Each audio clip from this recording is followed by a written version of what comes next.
nobody compared with Ric Flair. I mean, even at this era, he's still getting all the attention in the world. These guys on WWE and these guys over at AEW, they only wish that they could get half the publicity that Ric Flair is getting off of this.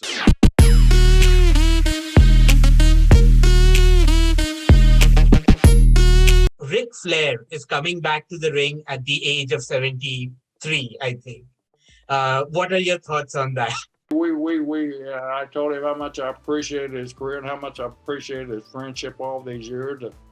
That I'm concerned not as a foe or anything like that, but I'm concerned as a lifelong friend. He's one of my longest running friends. I got, you look around during our era, there's not many left of me and Ric Flair. I mean, Terry's alive, but I feel Terry because Terry, unfortunately got some of that dementia that you get when you get that certain age, and Rick and I are both fortunate where that aspect has not come into our lives yet, and I'm hoping it don't for either one of us. And while we still got our minds, take care of your body, and he'd gone through such horrific health issues the last couple of years that if you're a friend, you don't want to see a friend do that. You just don't want to see it. And I'm not going to watch it. I don't care. I'll probably get heat again when this gets out because you're seen by millions and millions and millions of people across the world like The Rock. And so I'm saying that I'm not going to watch it. Of course, I'll tune into the internet, but I'm just not going to contribute by watching it. But my thoughts and prayers are with Ric Flair, and I hope he's got a damn pacemaker, and it worries me. I've talked to doctors, and a certain bump in the wrong direction or something, a certain chop or something like that thing can dislodge and he can drop dead. I don't want to see Ric Flair drop dead and do that. I don't want to be a part of that, and I wish him well. I mean, I know I'm sounding doomsday for the guy, and he'll probably get through this thing and with flying colors. But what scared me, if he does come through with flying colors, is the next one going to be as protected. And Rick, we all know Ric Flair. There's not going to be a one only time. Right. This is going to, hey, man, I did it. Somebody else will come along and throw some money at him. Hey, I'm going to do it again. And it's not for the money. It's just for that damn ego up there. Comes a time when you got to put that ego aside and say, hey, man, I'm 73 years old. I can't do that. Can I go to the ring? Can I punch somebody? Can I chop somebody? Yeah. But can I have any type of match? And, an ego, you want to be remembered by your last performance. You want to be remembered as a 73-year-old man in a T-shirt that can't even take his shirt off, and be out there and can't get around like he did before. Is that how you really want to be remembered, or you want to be remembered as Ric Flair, 15-time world champion? I want to be remembered as, I want him to be remembered as Ric Flair, 16-time world champion, not as some 73-year-old man trying to walk around the ring and eat dog shit as soon as their match is over. So that's my opinion on Rick, and I hope nothing happens. I pray to our God that nothing happens, and the great spirits that nothing happens to my friend Ric Flair while he's in that ring. And I wish him the longest life ever, man. So, more power to him if he gets through this thing, but please, don't let there be another, Like you said, he's not going to stop at this one, and there's going to be another match in the future.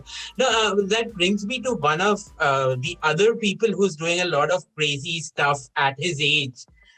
He's someone you never brought into WWE, who is Sting. I personally think Sting would have been a big star had he come to WWE. Do you have the same opinion?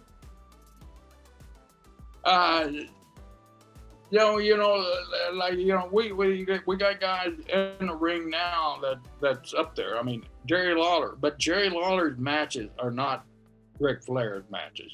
Right. Jerry Lawler in his greatest day was no Ric Flair.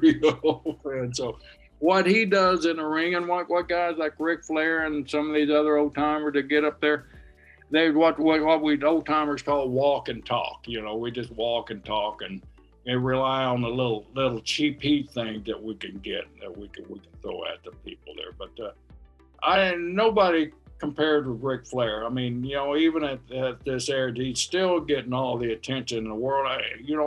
These guys on WWE and these guys over at AEW, they only wish that they could get half the publicity that Ric Flair is getting off of this thing. I mean, if they could figure out how to channel Ric Flair's passion and what they do, they would be major superstars. And I'm not naming any names, but we all know that it goes for company wide of both companies. You know, Ric Flair right now is scooping all of you guys, and you know, is that good for the business or what? I mean, it sure is bringing attention to the business. Is it making a joke? Is it making a mockery of our business?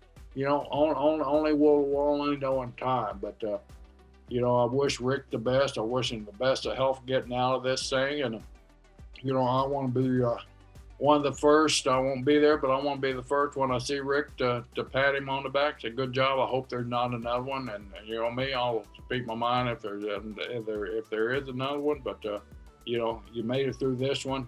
You did what you wanted to do. So, you know, please, Rick, don't let there be another one. So, but yeah, I don't think we can compare Rick getting into the ring with Sting or with Lawler or any of these other guys that get in the ring, you know, at an advanced age. And a lot of them are getting into the ring because they didn't have their finances. And in the beginning, I thought that was what Rick was doing, but after talking to several people and Rick himself, he's finally learned that he's got to get his finances together because that money don't last forever and it don't come like it used to. So he finally got that act of his life together, and that's what I'm really proud of Ric Flair, that he finally figured out how to get his finances together and live a great product. Flair is a star.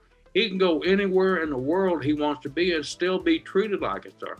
He gets in the ring and continues to get in the ring as an old man. He'll be looked at as an old man trying to ring it out. Just another bell time, you know. And finally, you have heard so many stories from Mr. Jerry Brisco. You can hear a million more stories on his podcast. So could you tell our listeners and all our viewers how they can log in and view your podcast?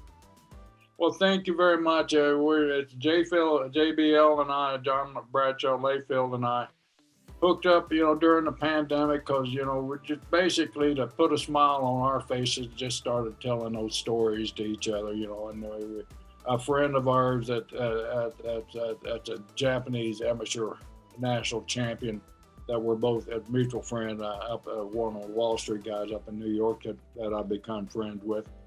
And so he said, why don't you guys do a podcast together? Because we kind of, JBL and I kind of just bullshit on a little group text that we have. And, you know, all the guys on the group text, you got to, do it.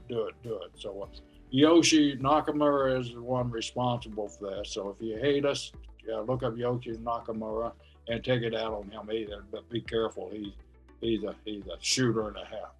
But yeah, we tell a story. We just started doing it, you know, just out of boredom, and then it just kind of turned into something. People started enjoying it, and it started growing a little bit, and we just kept doing it, you know. And then you know, the great thing about we get to reunite with some of our old friends, like Stan Hatch and like Dutch Mantel was recently on. But we get to reunite with them and relive some of those old glory days that we think are glory days in the sport.